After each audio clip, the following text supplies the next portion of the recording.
And so last year, when we began to witness this spreading pattern of legislative moves to exclude certain topics, ideas, and points of view from instruction in high schools and colleges, we were compelled to confront a intensifying threat to free speech and education, that our concerns about the censoriousness from the left were being superseded by an even more worrying trend.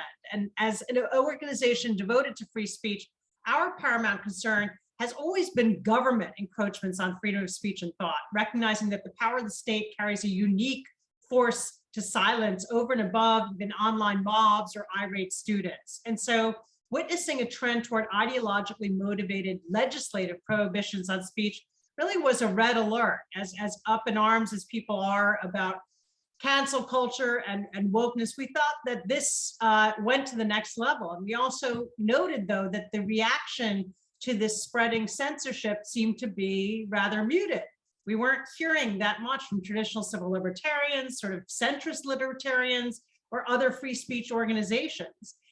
And in speaking to people, it became clear that even some principled free speech defenders were honestly so fed up with some of the messaging coming from the left that they were, not quite glad, but at least, at some subconscious level, sort of cheering on the idea that something was being done, even if that something amounted to government censorship.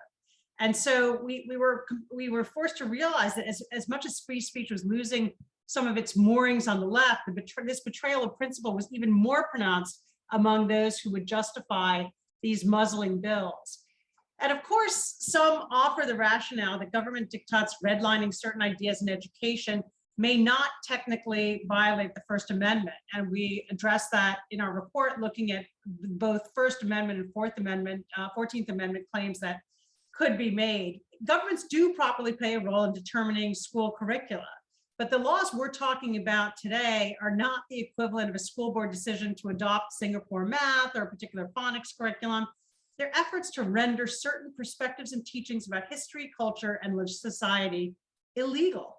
To us, no matter what you think of the materials and viewpoints in question, the choice to vest government with the power to cherry pick ideas and ring fence them from discussion constitutes a dramatic expansion of government's authority to police speech.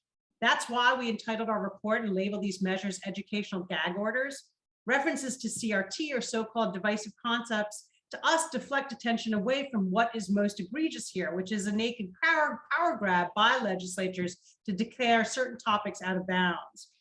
Even for those who agree with legislators that certain concepts are now being taught are spurious or misleading, the concern should be that by affording government entities the power to pick and choose what books belong on the shelf and what topics can be discussed in the classroom, we open the door to a wide range of agendas that may drive future efforts to impinge upon freedom of speech. And from our perspective and in our research, these carve-outs are unprecedented. We have not found other incidences where a specific book or idea or viewpoint gets singled out as the subject of legislation, a legislated prohibition. And we're now, of course, even since the publication of this report, about 10 days ago, witnessing this hastening trend of book bans across the country, which I think helped to reveal really what is going on here. Those bans overwhelmingly target books by and about people of color, members of LGBTQ minorities. And so you can see, even if you'd like to believe that the curricular bans are something else, I think that shows what is at stake and afoot here. Thank you. Thanks, Suzanne. Let's turn to Jim. Jim, you're still muted. I know you're muted. How often have we all heard and said that? Thank you. Thank you, John. And I appreciate being included in this conversation. Like everything else, this radical legislation has a history. And I want to emphasize that this is radical legislation. This is not within the normal context of legislative commentary about secondary education or higher education. That history should raise our antennae, because there are a few people in this audience who will remember McCarthyism. This looks a lot like what we saw in the 1950s and the 1960s. The Penn report even refers to even, quote, even the mere use of words like equity, diversion and inclusion, identity, multiculturalism, prejudice. This is exactly what happened when radical conservatives in the 1950s and the 1960s accused teachers of bringing communism into the classroom, of indoctrinating students, all of which we heard before. The other thing is that makes this what I would describe as radical legislation is it is not at all unusual for legislatures to mandate certain topics being in the curriculum. There are states across the country that mandate that social studies include the Holocaust, slavery, the potato famine. Prohibiting particular topics, however, is unusual. I do come from a slightly different angle from Penn here, in that I don't mind referring to this legislation with the term divisive concepts. The reason is that division is in some ways central to the landscape of American history. The histories of all nations are rife with division, divisive ideas, and a wide range of attempts to heal those divisions. The educational histories are similarly rife with attempts to deny those divisions or to characterize them as aberrations, and indeed often examples of how a nation has courageously overcome their divisions. In the case of the United States, we frequently hear reference to the unifying power of the founding documents, sometimes as amended, sometimes not. This makes no sense. There's a lot of conversation in this country in the last couple of years about healing. We cannot heal without understanding the source of the disease. And these sources cannot be found, appreciated, or explained without recourse to facts, concepts, narratives, and interpretation that explain division and contain within them division and the implications of divisions. Slavery and racism are fundamental aspects of divisions in the United States and elsewhere. And what the architects of these laws do not want to admit is that they are trying to obliterate the influence and the impact of slavery and racism. Basically, the laws and the defense of these laws say, oh yes, we've had slavery here and it was terrible and we got rid of it and things were better. They don't want to admit the continuing significance of slavery and racism as being baked into American law, American culture. And to be quite honest about this, the reference earlier to critical race theory, you don't need any theory to talk to students about the continuing influence of racism in American culture and institutions. Leon Litwack, my dissertation advisor, in his book North of Slavery, published in 1961, explained this quite clearly, especially in the legal context. And that was decades before the words critical race theory had entered into the nation's conversation. This is history, not theory. Thanks, Jim. We'll move on to Sumi Cho. Thanks so much, Jonathan. And I want to start out by applauding PEN America for producing this amazing report that is so very important at this time in particular. You guys have done a phenomenal job of laying out many of the dangers that we are currently facing. One of the things that I wanted to highlight, some of the quotes and the dangers about chilling classroom discussion in terms of thinking about the posing of discomfort as the touchstone for many of these bills and the subjective nature of them as captured by this quote by AAPF Executive Director Kimberly Crenshaw, quoted in your report, that by closing off discussion on the basis of division or possible discomfort, you are prioritizing this subjective condition that turns on any one individual's claim to saying that they are uncomfortable or resentful. And that, as you can understand, for a teacher, creates an enormous chilling effect. Many of these laws also essentially lock in ignorance and patterns of racial regression and prevent the American public from understanding this pattern of race reform and retrenchment. And so it's not only that we're not able to talk about the ways in which racism has shaped our country, but also that we cannot talk about the pattern of portraying anti-racist efforts as racism against white people, as we saw since Reconstruction and through the modern civil rights movement in the 20th century. So we're kind of now in this bizarro world where up is down, anti-racism is racism, critical thinking is indoctrination, state censorship is free speech, race and gender justice is Marxism, and white supremacist frameworks are patriotism. And if you think that may be an overstatement, take a look at the new North Dakota anti-CRT law signed into law just last week. A school district or public school cannot teach anything related to critical race theory. And how do they define it?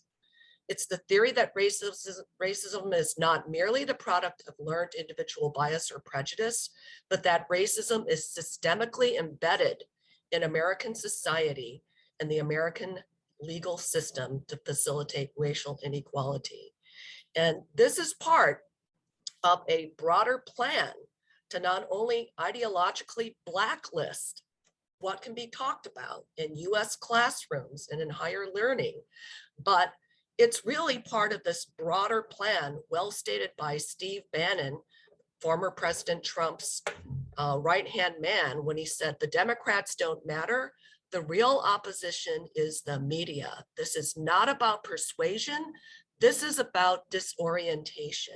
So these bills are exactly a form of racialized agnotology that does try to subvert and turn upside down everything from the understanding of our racial reckoning of 2020 to pose a threat to innocent white children in the classroom. And so we have to think about what will now be allowed to be taught under these know-nothing laws, especially as broadly framed as North Dakota's.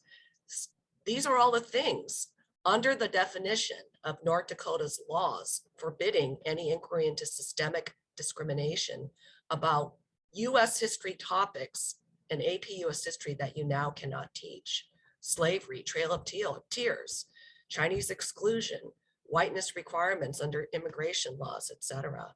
And these have real effects with actual teachers from Tennessee to Florida to Texas, Missouri, and New York, people being fired or pushed out, primarily for teaching essays by award-winning authors on white supremacy, or for trying to create a welcoming environment for Black students in their classroom. So I'll stop there, but there is resistance, and we just encourage people to be aware that there are many things going on and many ways to plug in to this resistance, starting with the PEN America excellent report. Thank you, Sumi. Let's turn now to Randall Kennedy from Harvard Law School. Thank you very much. I am in total agreement with the previous commentators that this is a worrying moment. In fact, it's more than a worrying moment. This is actually for me, a terrifying moment. I think that James Grossman's reference to McCarthyism was just right. This is a campaign of repression, and it's a campaign of repression that has been thus far very successful. It's a campaign of repression that's quite formidable, and it's going to take a lot to slow it down and to defeat it. I'd like to make 2 points. One, public opinion. I'm a lawyer, and the law is important, the courts are important, but this struggle is not going to be won, in my view, through the courts. This is going to be a struggle that, if it's going to be won, it's going to have to be won in the court of public opinion. And I think that people who are appalled by what is going on, they're going to have to make an appeal to public opinion and are going to have to turn to people who are either on the fence or even people who are on the side of, thus far, the repression. There are a lot of parents. Parents have been scared. Parents have been scared. And I think that one of the things that people, who are appalled at this campaign of repression are going to have to do, they're going to have to educate people, and they're going to have to appeal to people, and they're going to have to try to make vivid to folks what their kids stand to lose if this campaign of repression succeeds. Now, I think that's going to be difficult to do, actually, and I think it's going to take a lot of thinking and strategizing. How can one make vivid what's going on, and how can one make vivid the notion that children, all children, not just minority children, all children are going to lose if this campaign is successful, because ultimately this is a campaign that is antithetical to free thinking. It's antithetical to open reading, open learning. It's antithetical to open listening. And I think that there are a lot of folks, if we could get that message out, I think we could win over a lot of folks. Now, last point, the most difficult aspect of this, as far as I'm concerned, is going to be at the K through 12 level. And I think actually that there's a good reason to focus our energies there. Higher education, I'm in higher education. Higher education is very important, but a lot of people don't go to college and university. A lot of people, huge numbers of, many more people, however, go to public schools. And I think that the focus should be on the K through 12. And I think that terrain is going to be difficult terrain, very difficult. And here's one reason why. If you can institute an anti-racist curriculum in the schools, as has been done in some places, and I think that there are a lot of people who would say, oh yeah, our schools should have an anti-racist curriculum. Well, if you can do that, why can't you institute an anti-racist curriculum? That's going to be a very difficult thing. And as for, well, these laws are about taking, books out. Every curricular program is taking books out. You have to make choices. We are always making choices. If in a school today, if a teacher was presented with the choice of putting on the shelves or putting in the curriculum the racist anti-Reconstruction history text that used to be so popular, teachers would, just say, no, we're not gonna give those to the kids. Well, that's taking stuff out. Again, I think this is going to be a very difficult struggle, and we're going to have to think hard about ways to make an appeal to the public in order to slow down this repression that is unfolding. Thank you. Thanks, Randall. We turn now to Kmele Foster. Well, thanks so much. And I just want to echo the sentiment of my other fellow panelists in thanking Penn for hosting this and for pulling together this report. It's a report that I read and found myself in sort of strident agreement with, but also in pretty robust disagreement at certain points with. And I'd like to speak to both of those things. In some respects, I find myself at odds even with my fellow panelists. We agree vociferously about the need to push back against attempts to legislate broadly across K through 12 and at the university level what concepts can and cannot be discussed. It is certainly the case, as I think Randall just spoke to a moment ago, that curriculums in the K through 12 circumstance are a bit different. And I think Suzanne also spoke to this in terms of the actual role that the state plays in developing curriculum, in issuing mandates about things that students must know, and even offering prescriptions for what books can and can't be used in classroom or recommended in classrooms. There's a necessary tension between our general ideals around free speech and the way that K through 12 public education is generally conducted. And it's something that we have to acknowledge.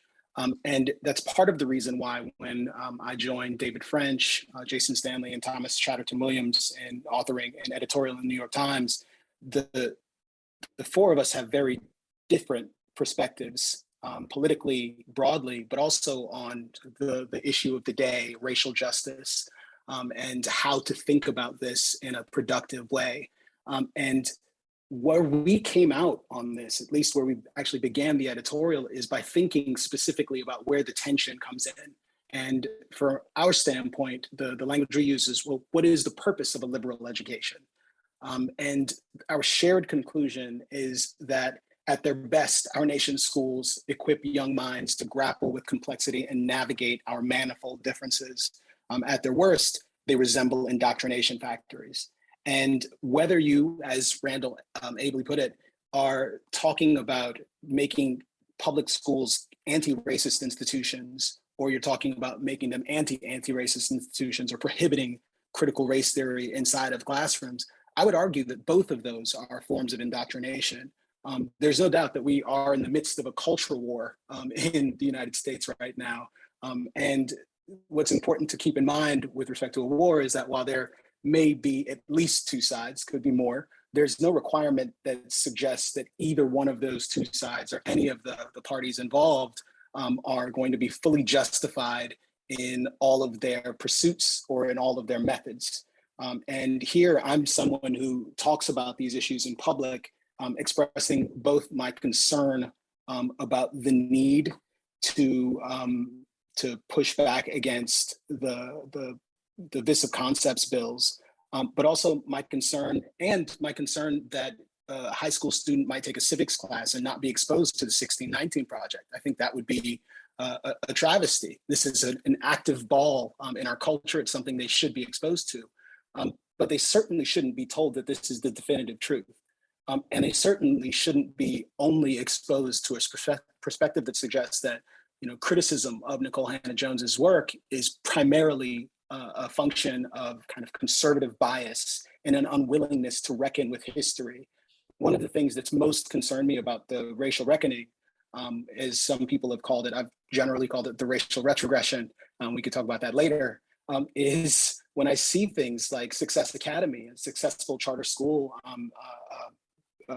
organization that has had tremendous success in improving outcomes for traditionally disadvantaged communities, when they are abandoning their no excuses mantra, when the San Francisco public school system is abandoning any sort of commitment to merit as a basis for admission to certain schools, when the New York City public school system, which woefully underserves its minority students and has done so in horrifying ways, really, for many, many decades, is looking to end its best programming for gifted and talented students, looking to curtail some of the most successful schools in terms of the competitive admissions schools that kids are going to for high school.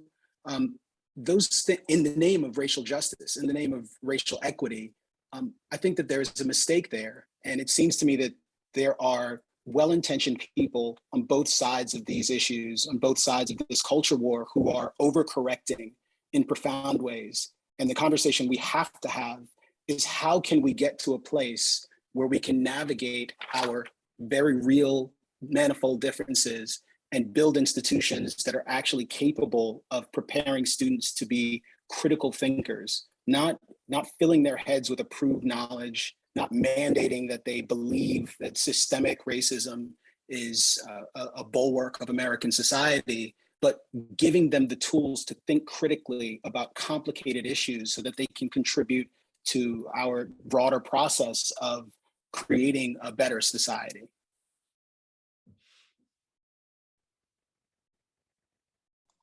Thanks, Camille. I want to turn now to Mike Hixenbaugh, coming in, who's been doing such excellent reporting on the ground, how these things are playing out in Southlake. Thank you, Jonathan and Penn, for putting this together. Yeah, my perspective on this has really come through the lens of on the ground reporting to find out what is the actual impact on a granular level to this fight and to these bills. And that the way we've done that, I've been working with a reporter named Antonia Hilton, and for the past year, we have been examining the way this has played out really through the lens of one North Texas town, Southlake, affluent, diversifying, still mostly white suburb northwest of Dallas.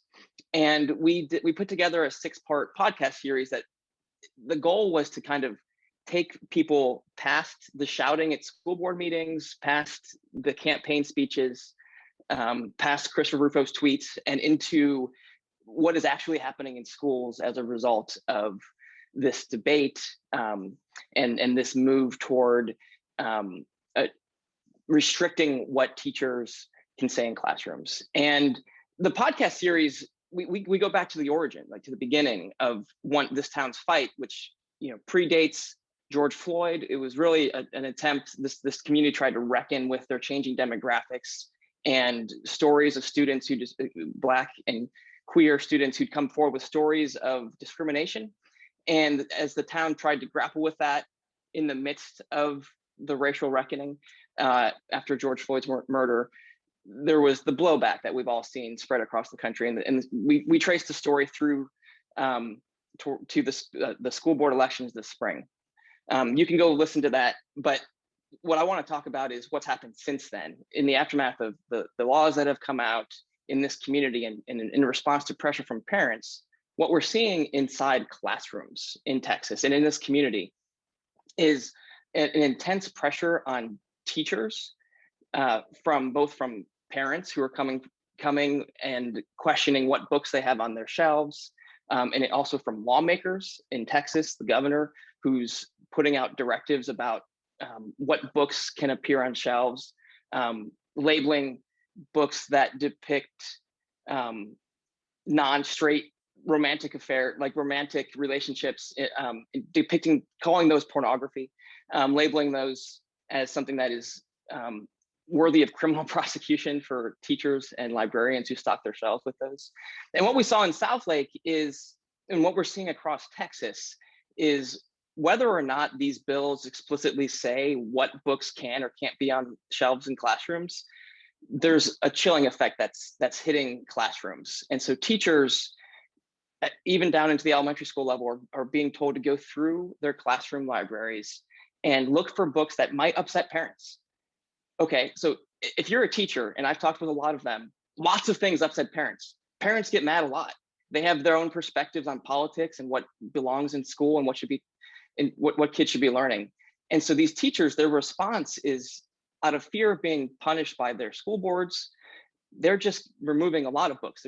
And one thing I want to add briefly here. In 2020, there was a big push during the aftermath of George Floyd to bring more diverse content into classrooms. Not just in curriculum, but just in terms of the books that are available on shelves for kids to read in their free time.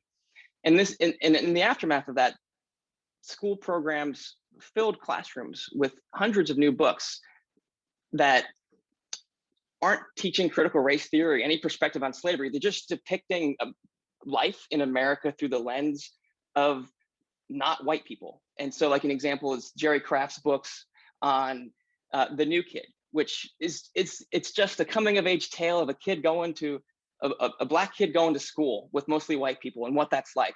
I've read it, my kids have read it. It's well written, it's entertaining. This year, it's being branded as critical race theory. And those are the books that were put on shelves in 2020. And those are the books that school parents are now trying to pull back off of them. And teachers, if they're not feeling supported, depending on what district they're in, they're pulling them out.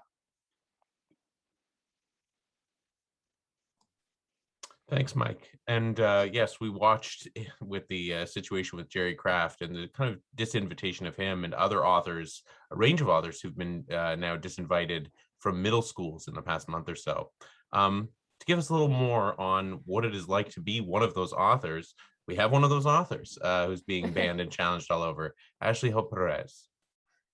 Thank you. Thank you all. I'm going to read because that's how I keep to my time limit. So in these attacks on access to books in school libraries, we're seeing a similar tactic to the intentionally misleading application of CRT.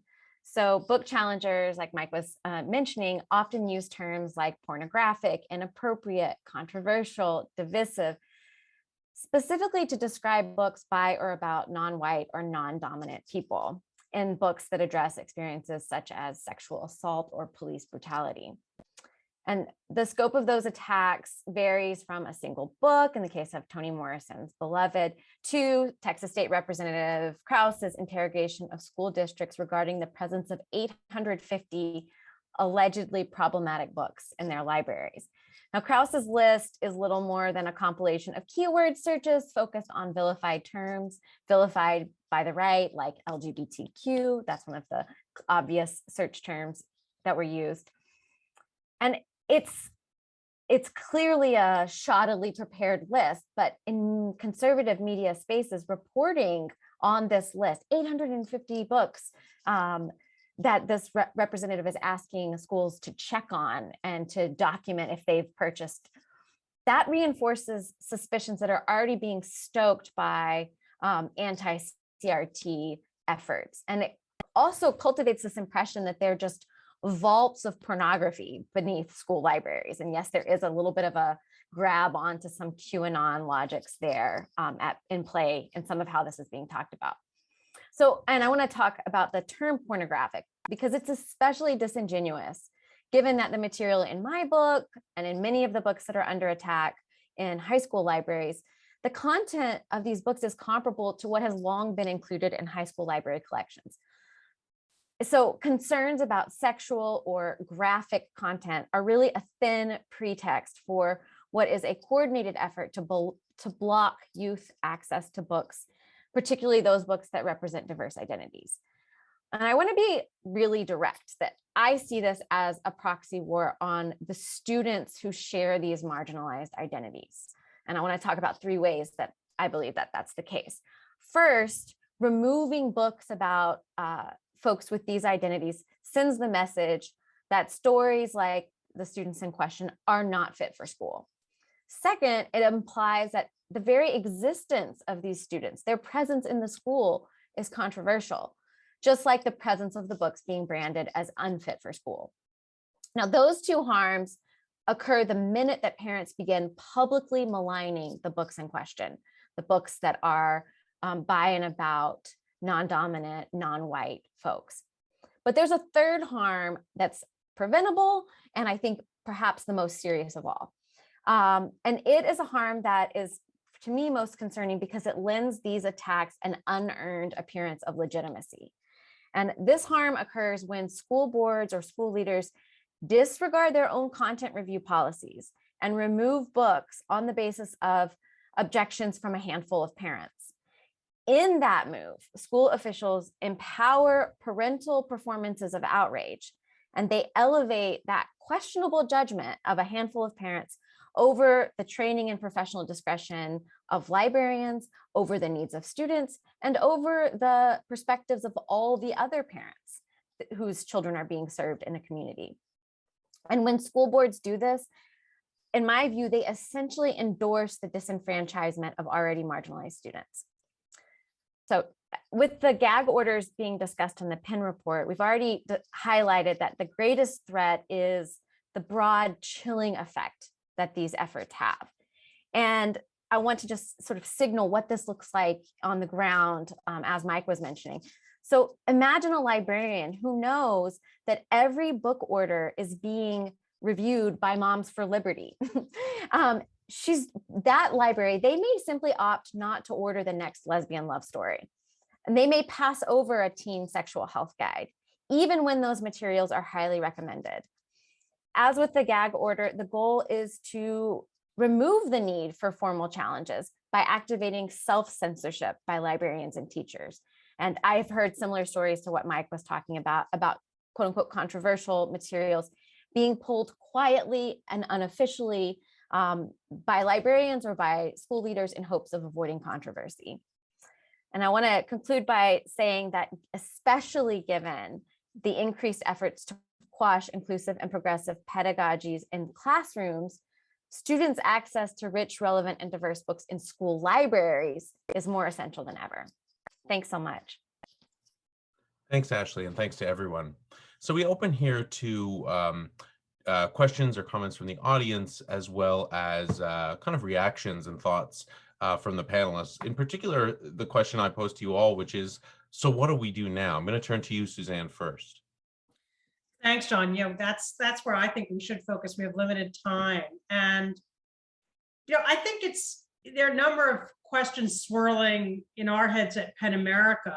To what degree may it be possible to activate some traditional libertarian, sort of center-right conservatives who still have some fealty to the ideals of free speech, to recognize just how deeply this runs counter to the principles that they have historically claimed to be their own. I mean, it was just about a year ago that none other than Donald Trump Jr. claimed the Republican Party to be the party of free speech at the RNC convention over the summer. And so I am so struck by kind of the betrayal here, and wonder whether there's any contingent that A, exists, and B, has the potential to wield any influence. I think those are both questions, and I'd be interested in what the other panelists think.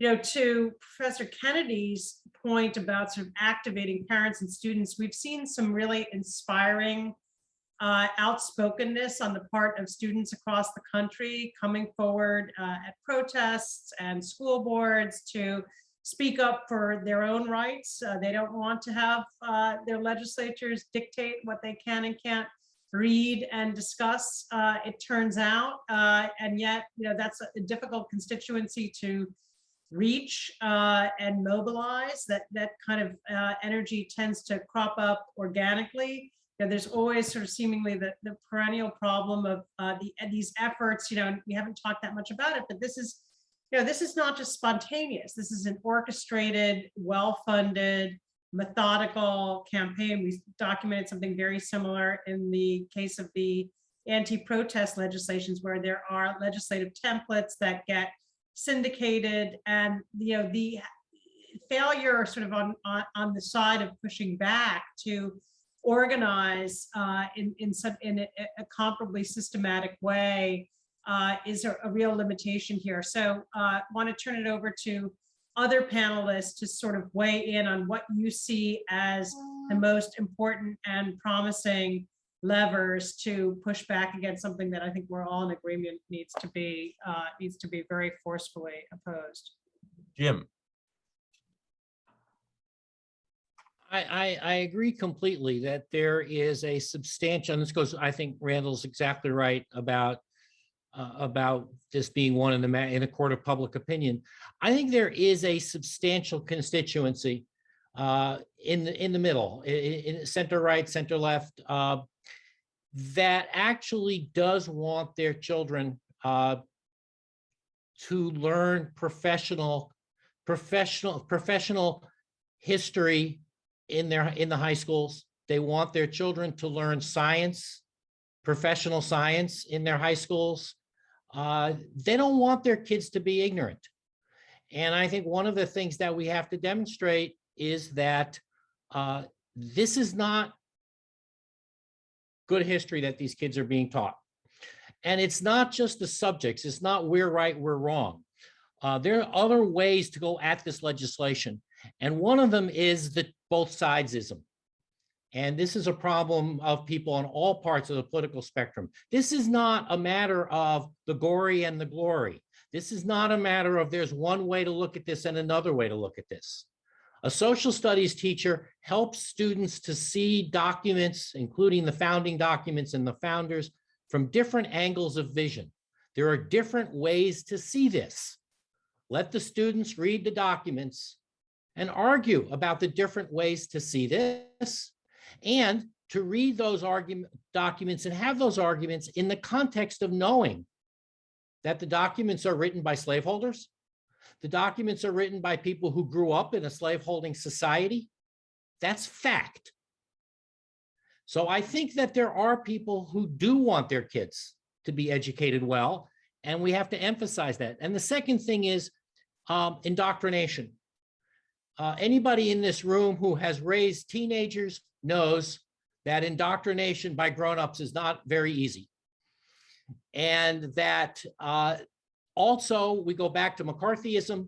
If the accusations of communist indoctrination had any validity whatsoever, everybody in or you'd have a large number of Marxists in my generation. There was no indoctrination, and if there was an attempt at it, it did not work. So I think that people do understand this. There is a way to get this message across, and we have to do it on the basis of saying we want, quite frankly, good education with integrity. And I should say that the American Historical Association is part of a coalition called the Learn from History Coalition.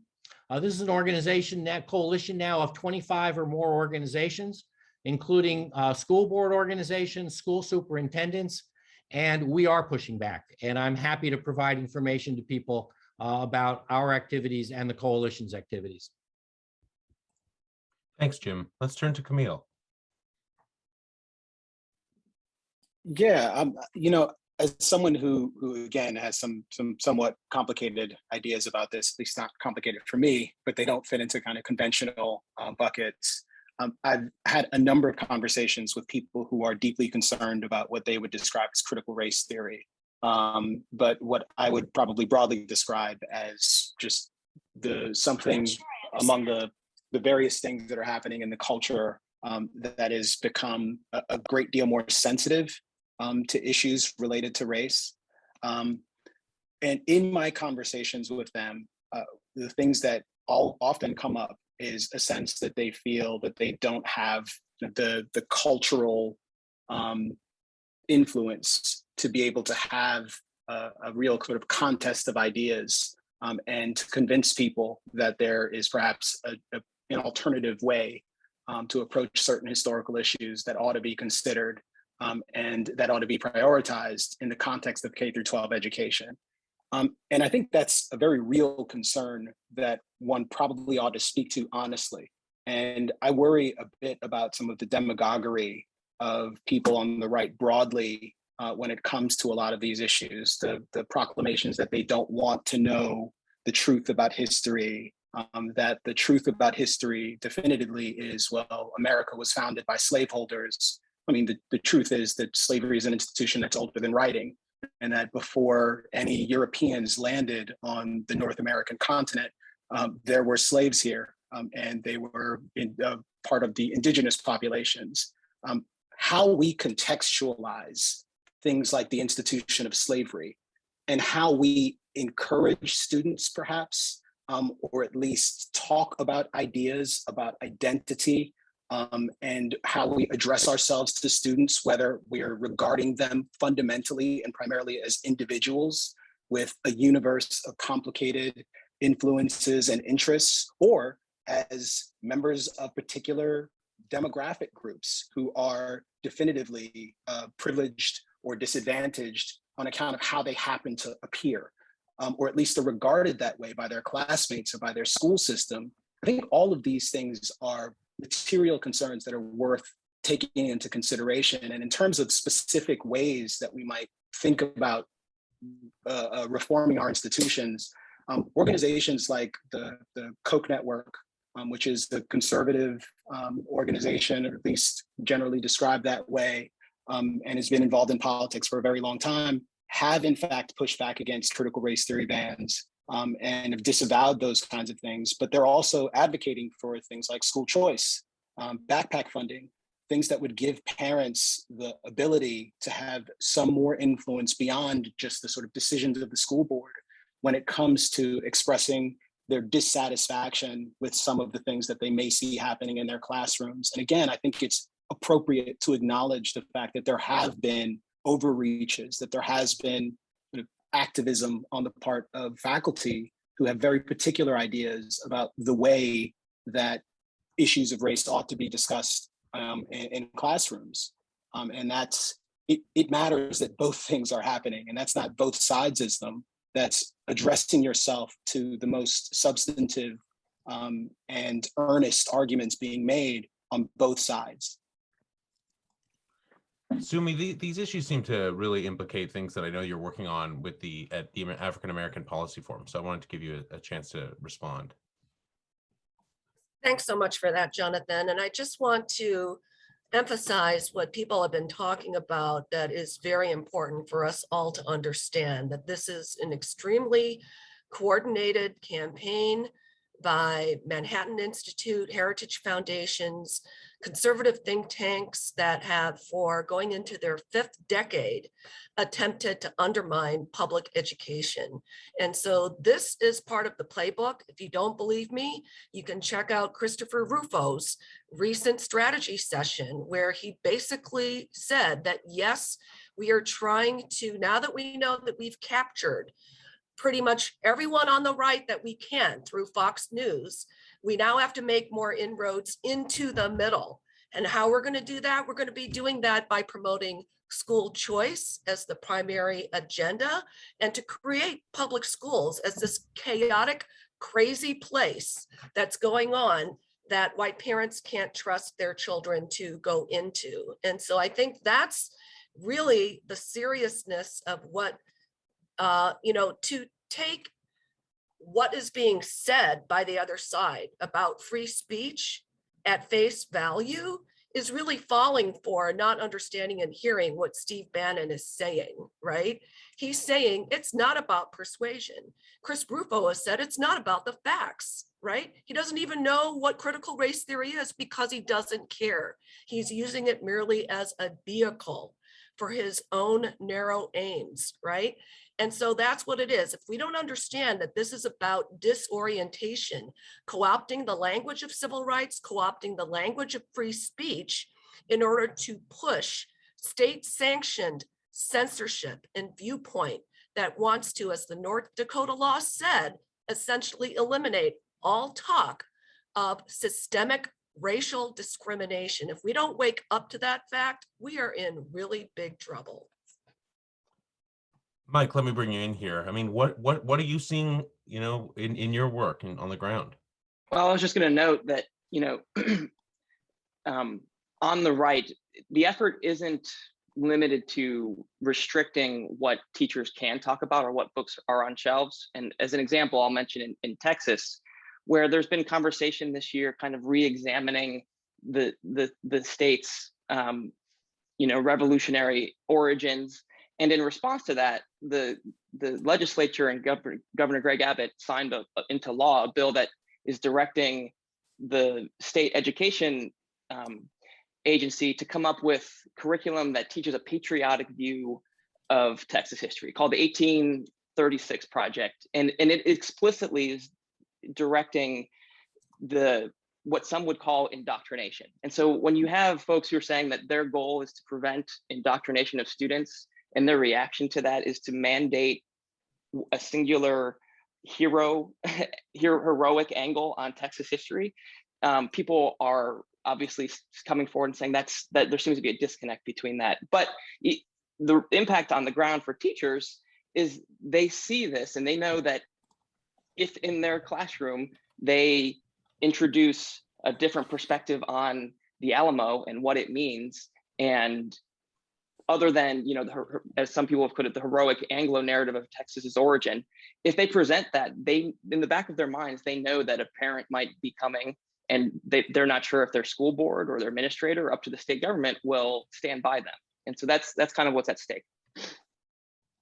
Randall.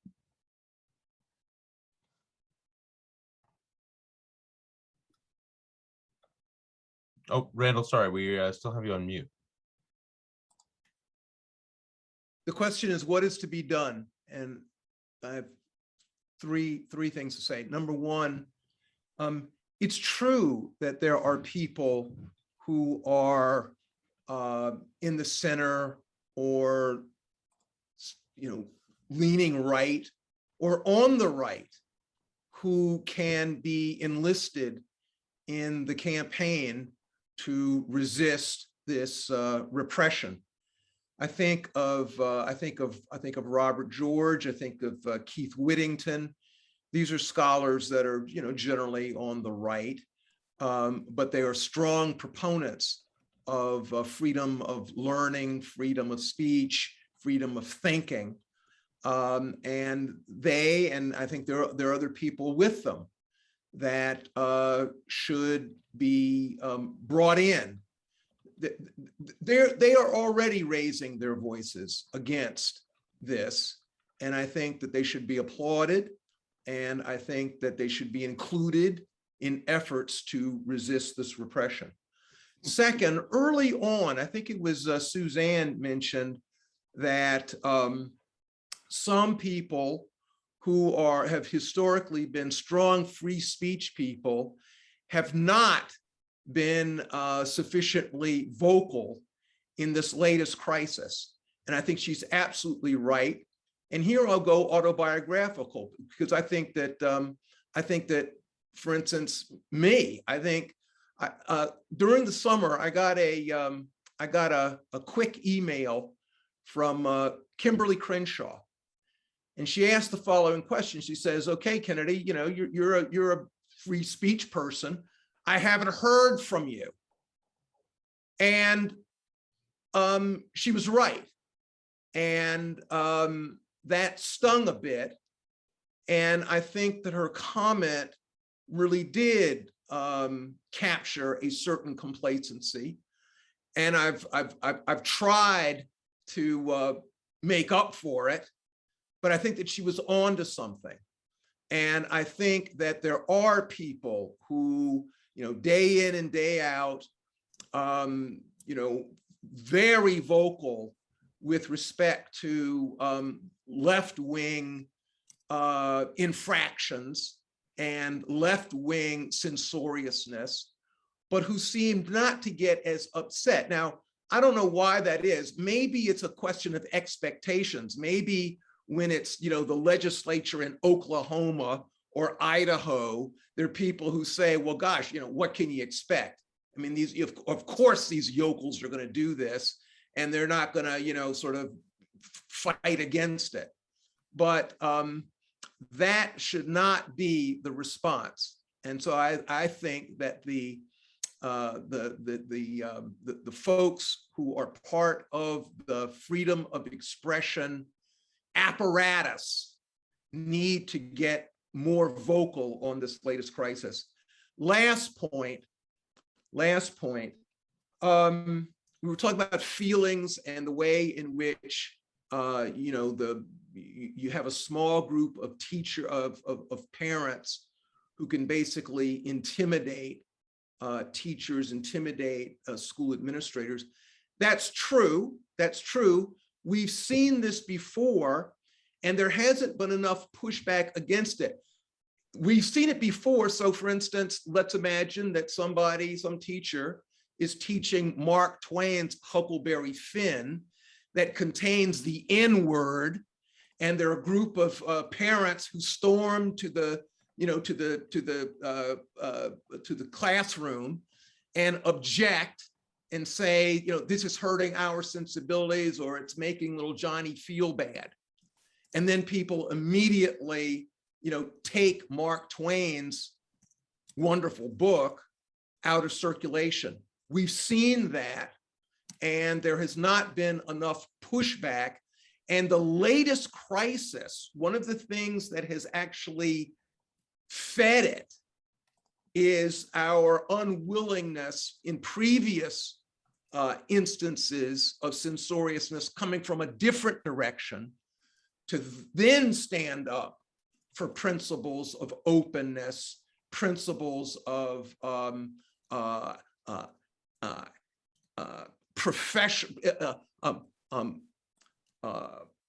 honoring the professional integrity and the professional expertise of librarians, teachers, administrators, etc.